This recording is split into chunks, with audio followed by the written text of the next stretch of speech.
Hello everyone! Happy Friday! It's Insta Live on Fry. I'm Jenna. I'm here to talk to you some more about teen dating violence awareness. Today I want to talk about how to communicate boundaries and practice consent in a dating relationship. So healthy relationships, they are built upon mutual respect and ongoing communication. Boundaries are limits and rules that a person sets in order to feel safe, secure, and respected, and in order to feel they are being treated as an individual and cared for in a relationship. So setting boundaries and communicating them can be hard. Always trust your intuition. If something feels wrong or feels off about a situation, it probably is.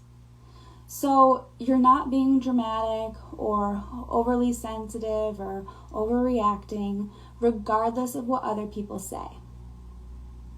You should be true to who you are, not what anyone else expects you to be. So everyone has different or a unique set of boundaries that works for them.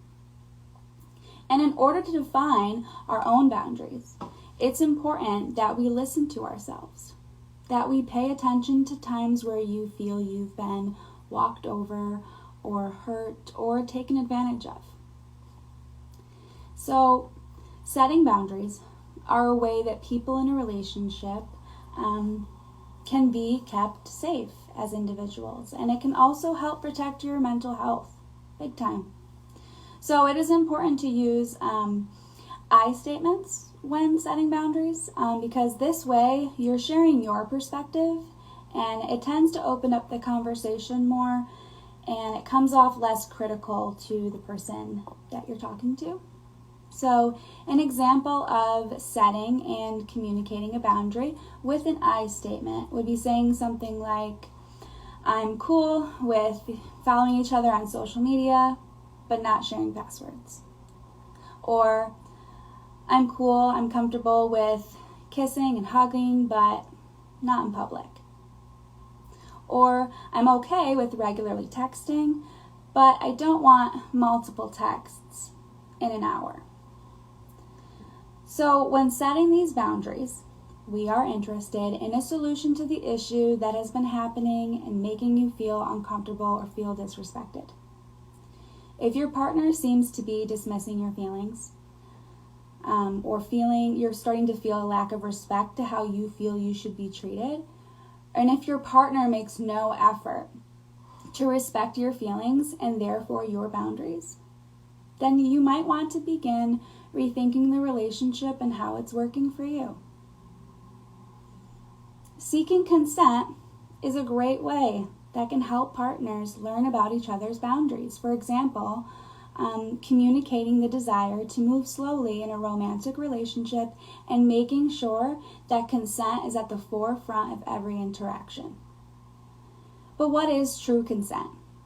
So, consent is when one person agrees to or gives permission to another person to do something. Consent means agreeing to an action based on your knowledge of what that action involves. And remember, it's very important to get consent every time, even if you've done something before or you're in a committed relationship. Consent cannot be given by individuals who are intoxicated or incapacitated by drugs or alcohol, or asleep or unconscious. And if someone agrees to an activity under pressure or intimidation or threat, that isn't considered consent because it is not given freely. So consent is often associated merely with saying yes to something.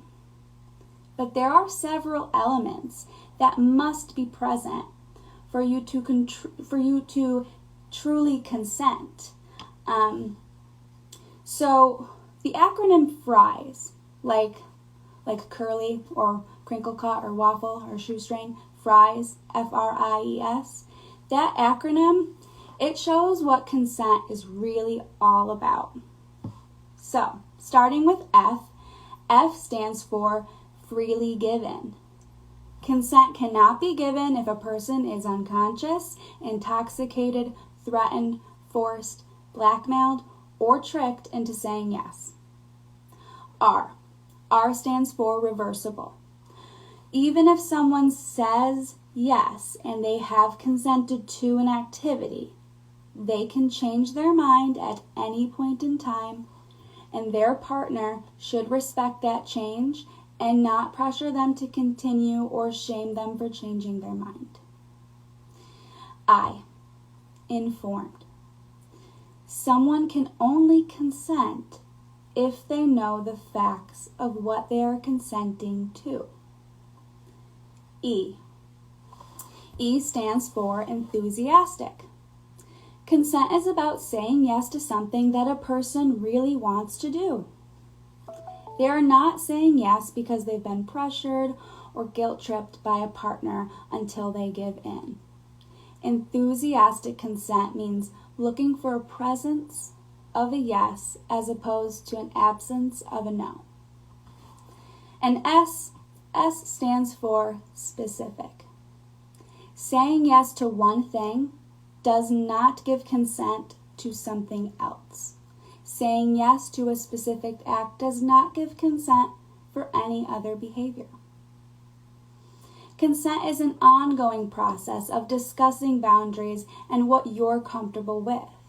Communicating is key in forging a healthy relationship with your dating partner. If communicating your feelings and needs, as well as what you are comfortable with in a relationship, isn't accepted by your dating partner, rethinking that relationship or confiding in a trusted adult for some help might be a good start to ensuring that you are being respected and cared for in the way that you deserve to be. Understanding the importance of communicating your comfort level and practicing consent in a relationship will build healthy boundaries and create a healthy relationship where both partners feel equally respected and equally appreciated. So thank you for tuning in to Insta Live on Friday.